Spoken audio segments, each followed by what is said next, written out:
So Brendan Kase is the first engineer at O1 Labs building Mina protocol.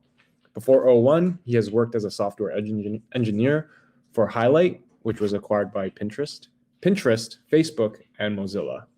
It's a nice portfolio. Brandon is excited about the safety and clarity for strong, statically typed functional programming techniques and what they can bring to the software industry. Brandon has enjoyed growing O1's engineering team around these principles. Now, Joseph Spadavecchia is a cryptography engineer at O1 Labs working on the Mina protocol. Prior to that, he was a principal software engineer at Akamai Technologies, writing HTTP proxies and conducted research on decentralized peer-to-peer systems at the University of Edinburgh. They'll be talking about Mina Subsystem Pathing and deep dive into Ouroboros Samasika Consensus. That's a mouthful. And what will surely be a deep technical talk for the consensus and engineering nerds out there. Brandon and Joseph, I invite you guys onto the stage and feel free to take it away. Hey. Whoop, whoop. Welcome. Thank you. While we're waiting for Joseph there, start sharing my screen. Perfect. I'll take myself off stage. Cool. Thank you for the introduction. So Joseph and I actually are we're doing work on the Mina protocol, but not employed by the Mina Foundation. We're employed by O1 Labs, which is an organization that is helping to build the Mina protocol. So right, so we're talking about Mina Subsystem Pathing, which is just a phrase that I came up with to talk about, to sort of allude to the idea of organizing the work on the Mina Rust client.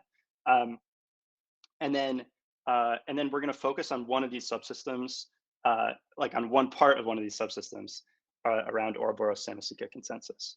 So for background, ChainSafe is building an alternate Mena client in Rust, which we're really excited about. And O1 Labs was tasked with specifying, describing, and pathing the work to be done, such that the work on the Mena Rust implementation will get us to a secure browser node before it gets us to a full implementation that can produce blocks and fully participate in the network. Many people may be unfamiliar with Mina. I think there will be plenty of talks on it throughout the conference, but just to give like 5 seconds on it.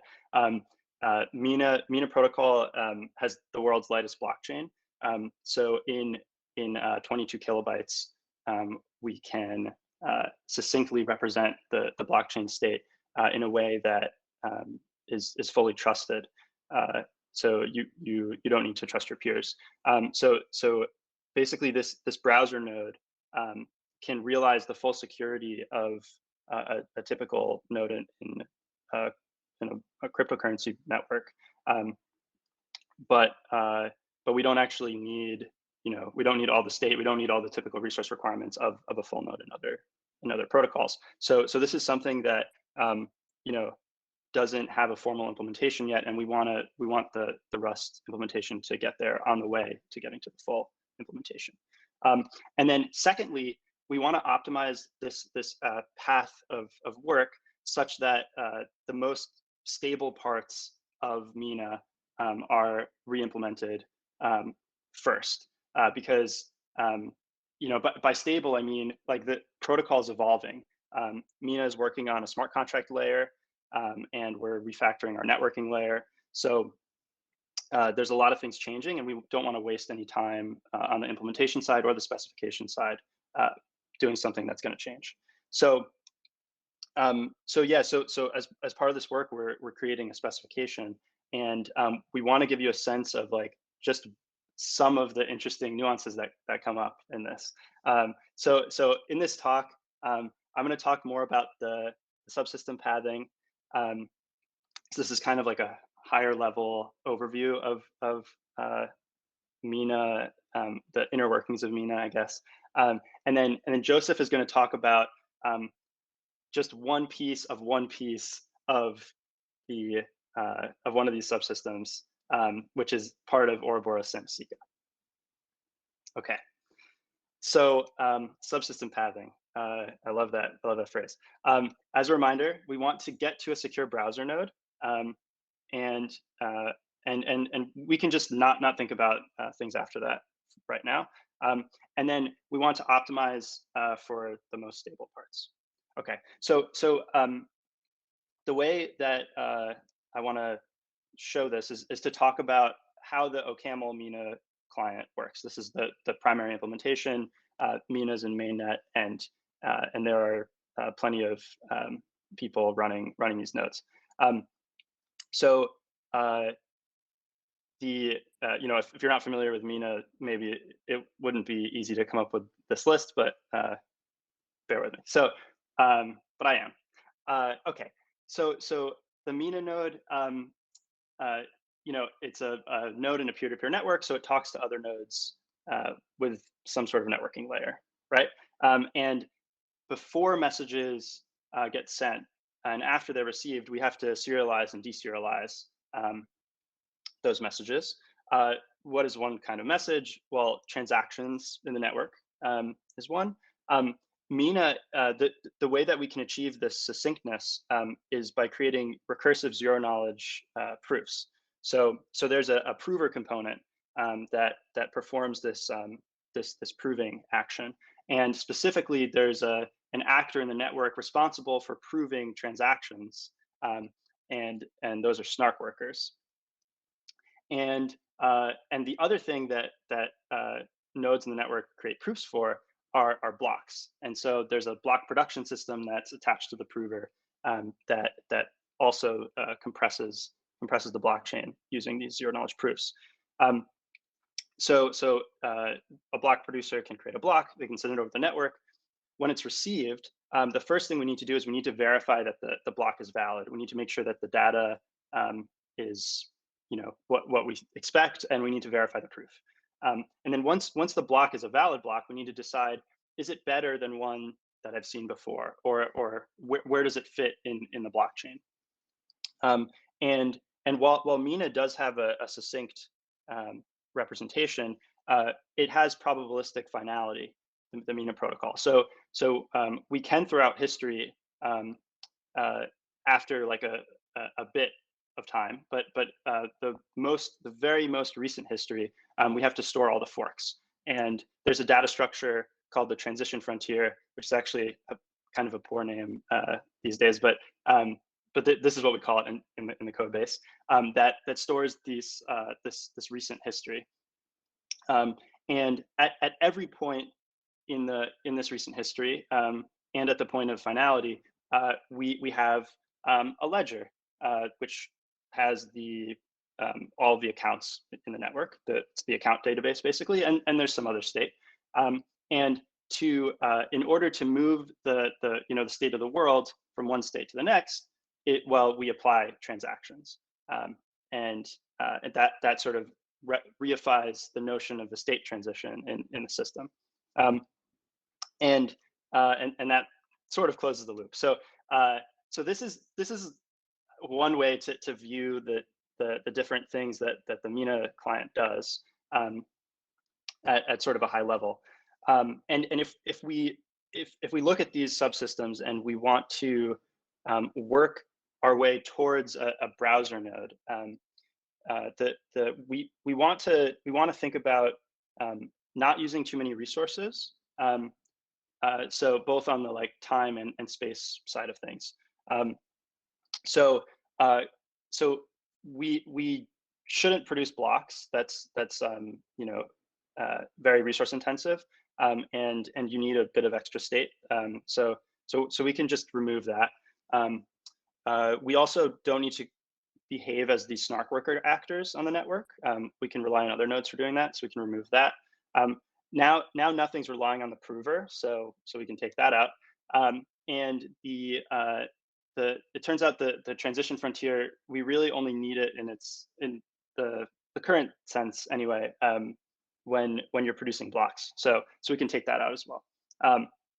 And now we're left with the components that should get us to a browser node, which is great.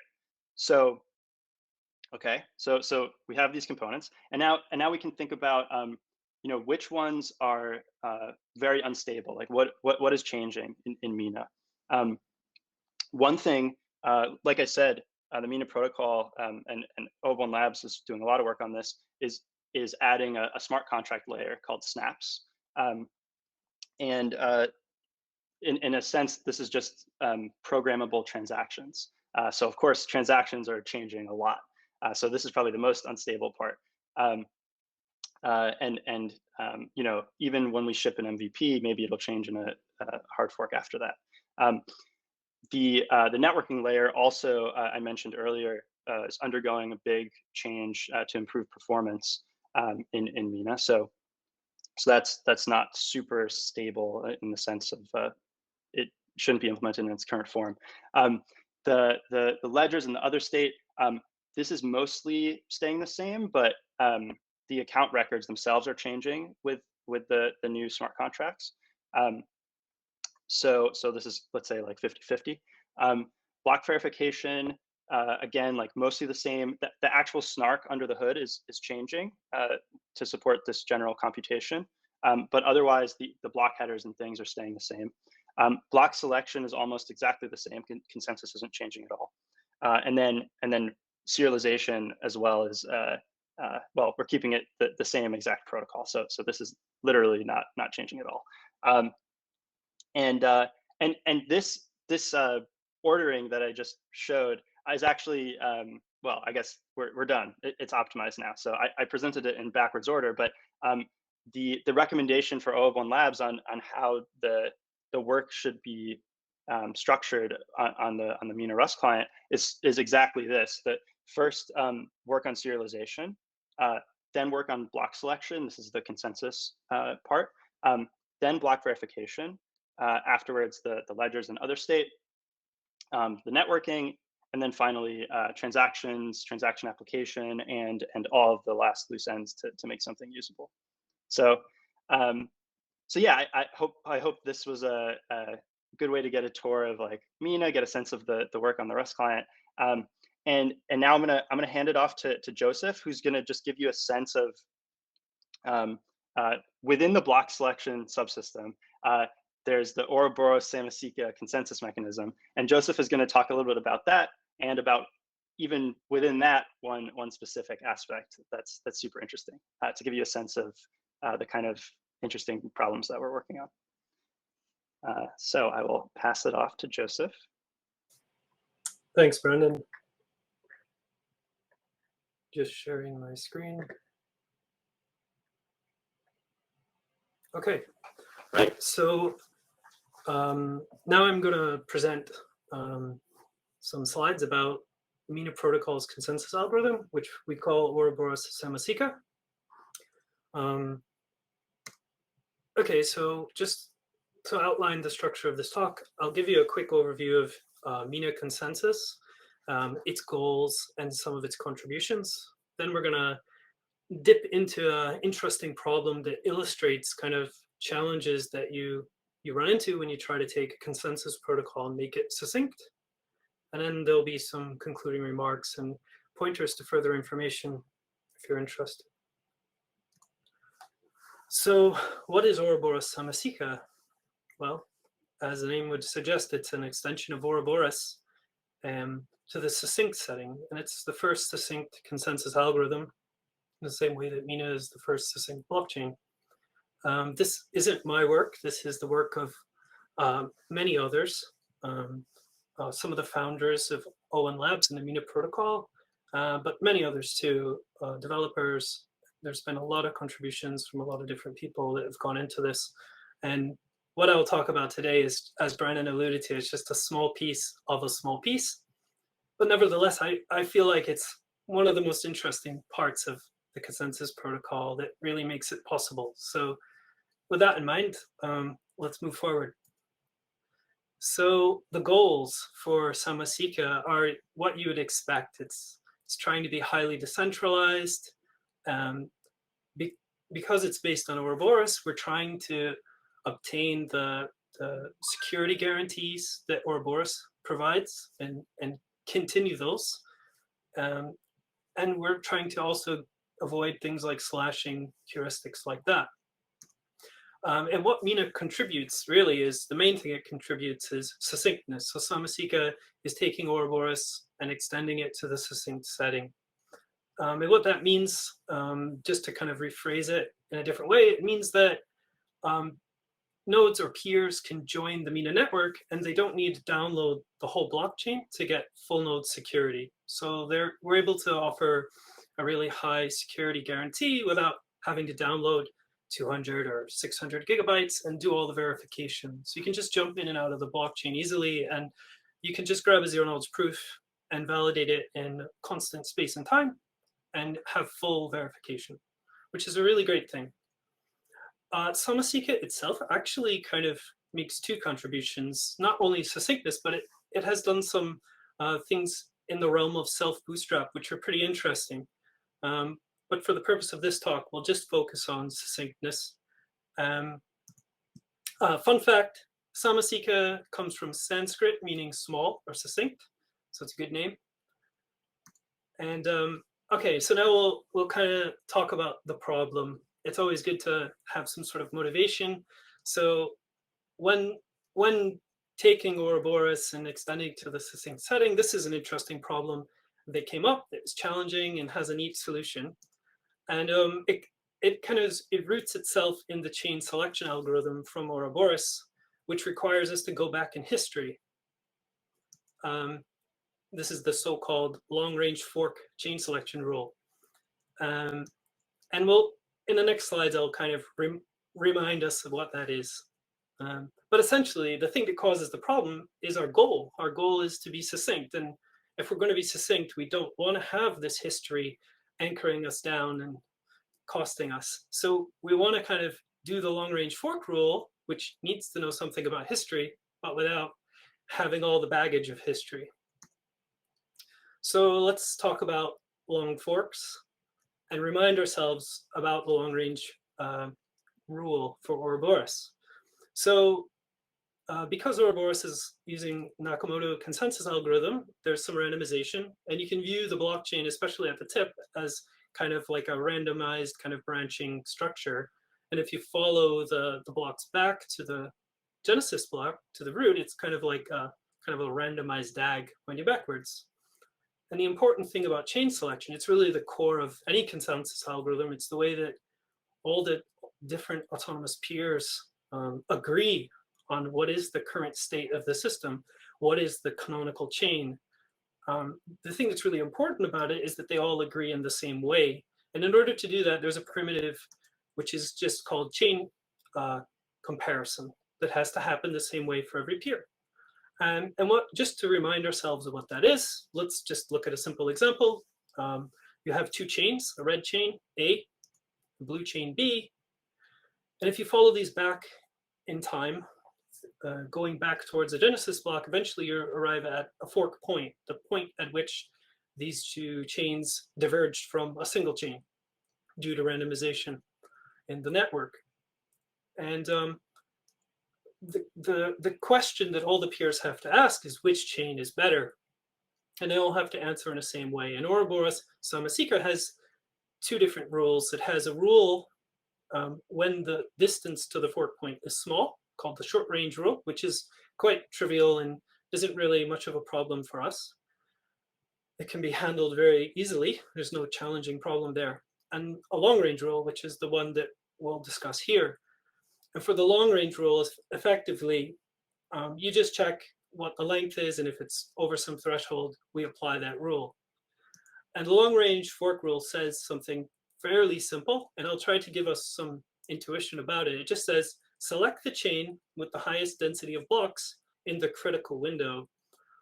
The critical window is just a window of time after the fork, in which that's very important, because it's the time at which, if there were like an attack on the network and an adversary was trying to do like a hidden attack and made a fork, it would be a period of time when the adversary would have like a low density of blocks, because the main chain would have more block producers and more activity.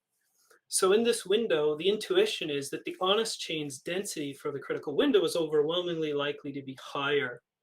And similarly, the adversarial chain's critical window density will be lower, a lot lower. So this is how Ouroboros works. But for the succinct setting, this is a problem because, well, it's not that we don't have history. We actually just don't want history. So how do we approach this now? And this is kind of cool how Mina does it. Just to take a step back, I find this diagram really cool and also useful. This thing on the left that shows kind of this conceptual diagram of like a blockchain state over time stacking up, and how the power of zero knowledge proofs are able to compress that down into a single state and proof. And this appears on the Mina website and some of our documentation. I think it's really cool. And when I first saw it, I thought that actually the thing on the left, within each of those boxes, you could think of having the whole DAG of chains and things like that. But actually, that's not what it is. And this is actually really helpful for what we'll discuss next, is that actually it's just the recursive proof for one chain. So what Mina is actually doing is it's making succinct every single chain. And then the algorithm, the consensus algorithm, Samasika, is making sure that we pick the right one. And so actually it's taking these chains and just compressing them down to a succinct block or a succinct chain that kind of gives you a proof of the history, but you only need one block. So with that in mind, what we actually want, or what we actually have, is something like this when we do chain selection. We just have two blocks and they're proofs. That's the pie there. And we want to be able to figure out which one has the, during a long range fork, which one has the, the higher window density in a critical window. So in other words, we just want to avoid the adversary's very low density critical window. And so Mina's approach and solution to this, and we're just going to give a flavor of it here. There are a lot more details in the original publication for Mina. But here we'll just give the flavor and try to convey the idea, is to have each block, i.e. succinct chain, also track the chain's minimum window density. And if you have the minimum window density over all like time back to Genesis, and the adversary's window is going to be very low density kind of window that should be the lowest ever seen, then you can apply Ouroboros's long range fork chain selection algorithm, which is to just select the chain with the greatest minimum window density. And therefore we can avoid the adversarial critical window. Okay, so that's what we want to do, have this minimum window density as part of the block and part of the proof on those succinct nodes or succinct states. But the question is, how do we do it? And Mina does it in a very clever kind of iterative way so that it doesn't require any history to build this up. And every block that's added on top of another one, it's using the recursive proofs, and it's using the state in the previous block to do it in an iterative way that doesn't require the history. You just need to know the previous block and the current block. But the way I'm going to illustrate the algorithm here is just to convey how it works. I'm going to show it in a different way that will show the previous chain so that we can understand how it works by seeing it all at once. So how it works is, well, in Ouroboros, instead of just being concerned with height, we actually divide time up into slots. And this is really important for the security proofs for Ouroboros. And we start building from that point with Samasika, but we extend this idea, and also we use this idea in Samasika's own extension of these security proofs. And what we do is we take the time divided up into slots, and we define a new abstraction called a subwindow as k contiguous time slots. So for the purpose of this illustration, just to make it easy, we'll choose k equals 2. So now we've divided up time on the right into 5 subwindows, SW1 through SW5. And then what Mina does next, or rather Samasika does next, is it lets the subwindow density be the number of non-orphan blocks within it. So to illustrate that, consider our red chain, the A chain. And if we extend over those subwindows, we can see how many blocks are in each subwindow, and we can actually just count them. So we get this 22211. Those are the sub-window densities for the A chain. We can do a similar thing for the B chain in blue, 12211. And then the next step is to define the actual window, the sliding window, as W contiguous subwindows. And for the purpose of illustration, we'll just do the simple thing and make W2. And when we do that, the next step is to let the sliding window density, the window density, be the sum of its subwindow densities. So for the A chain, just adding 2 and 2. For the window 3, and for window 2, we add 2 and 1, so we get 3. And for subwindow 1, we just have 1. We do the same for the B chain. So now we have a window density, and we've defined windows. The important thing to understand is that this is just an illustration, and Mina actually, especially in the publication, is careful how it selects K and W. It selects them in a way that it's guaranteed to capture the critical window, and it's an important part of our security argument. But for the illustration, we'll just keep the numbers simple and the diagram simple so we can get the flavor of what's going on. And as I said before, actually, the way I've just kind of illustrated it here is just showing the whole thing on one kind of linear history. But Mina does it using this sort of equation, and it does it in an iterative way so that, for example, the current block has all the previous subwindow densities, and it knows about its own block's existence. So then it can, from that, do a kind of fancy shift in an increment and compute its own subwindow densities. And then it will have the two of them, and it's able to calculate the minimum of the previous and its current.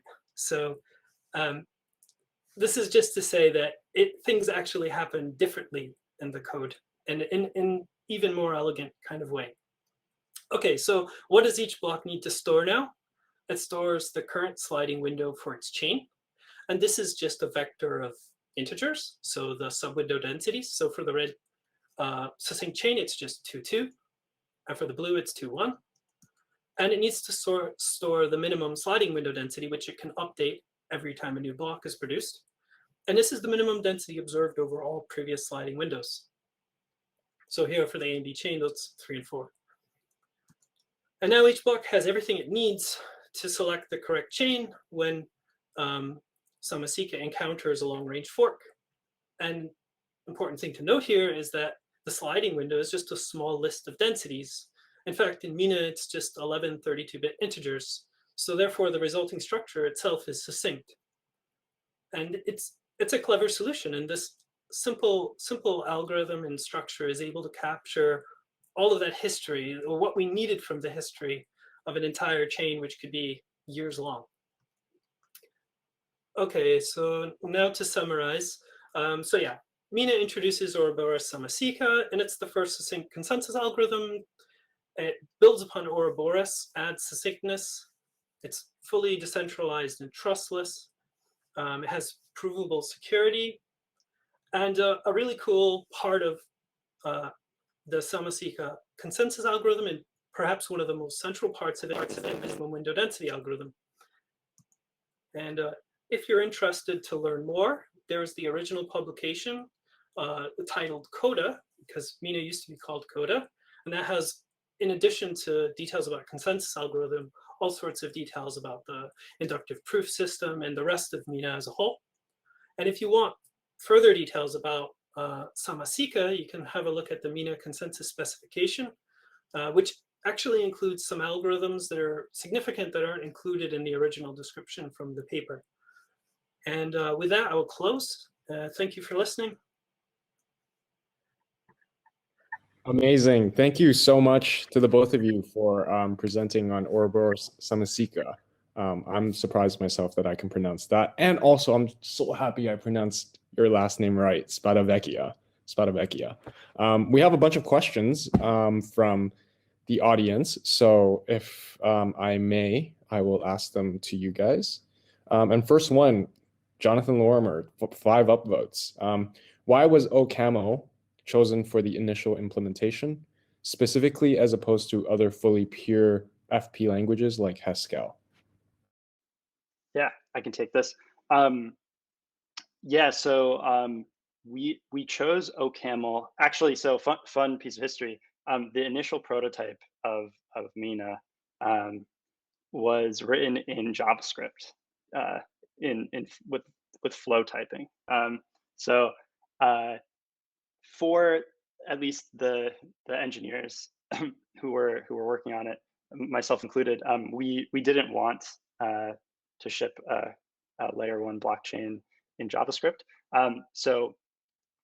Yeah, so we wanted better safety guarantees. We wanted functional programming, strong static typing. The reason why we chose OCaml over Haskell is because it is like it's. I mean, if you give this argument to Haskellers, they'll get mad at you. But sorry, impurity is very easy to drop down into when you need it. So you can write imperative code, like C functional code, and very predictable performance, very predictable fast build times always, and a really coherent type system that you don't have to turn on and off flags and get a version of the language that you like. It's all there. It's all sewed together. And I mean, really the biggest thing over Haskell is that you can write imperative code. So I guess I'll leave it at that. Awesome, and I'm not sure if Joseph has anything to add there. Joseph, your screen share is still on, so we're getting screen sharing inception. But okay, all good now. Another question from Jonathan Lorimer with 5 upvotes. Is Ouroboros Samasika based on Cardano's Ouroboros Consensus protocol? Take that one. Great question. The answer is yes. It's based on the Ouroboros that we all know and love, or maybe we don't love it. I don't know, but yeah, it's that protocol just simply extended to the succinct setting. So there's things it does that if you want a succinct blockchain, you can't do. If you want to drop history, you need to make some changes. But we've tried to be very minimal in those changes. And one more question from Anonymous with 2 upvotes. Can the attacker inflate window density artificially? For example, create a high amount of transactions in a short period of time?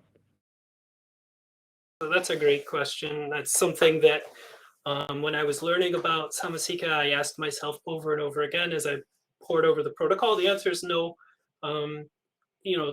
There's a security proof for Samasika, and essentially the entire process of updating this window as you introduce the next block is completely deterministic from the parent block. And so we're able to check that that block isn't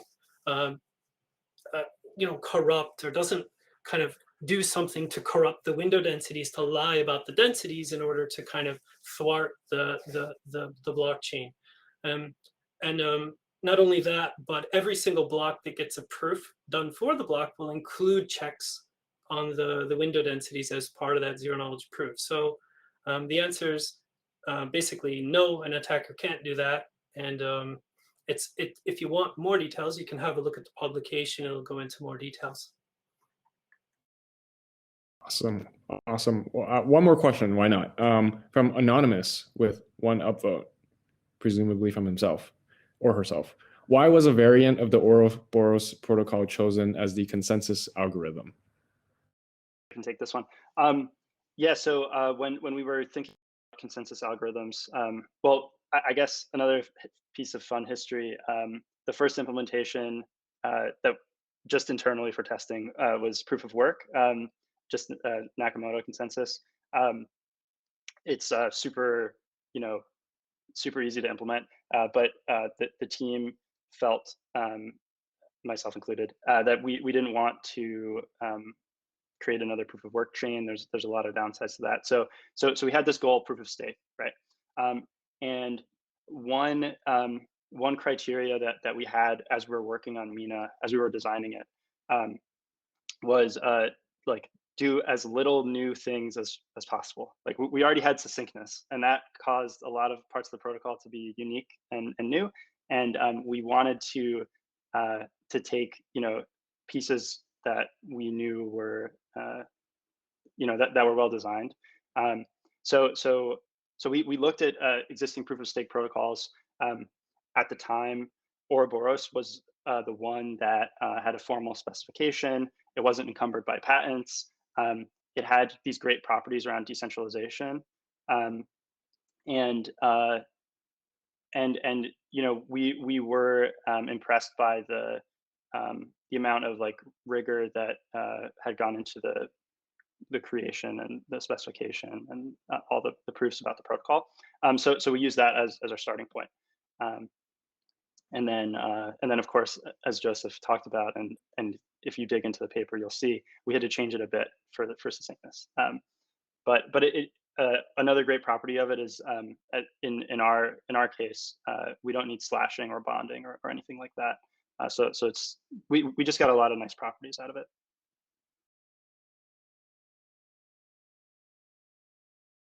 Amazing. Thank you guys so much for stopping by. That was an amazing talk. Thank you for your time. And yeah, feel free to stick around and listen to some of our other talks. We've got more people from the Mena community and foundation presenting later. So thank you for your time.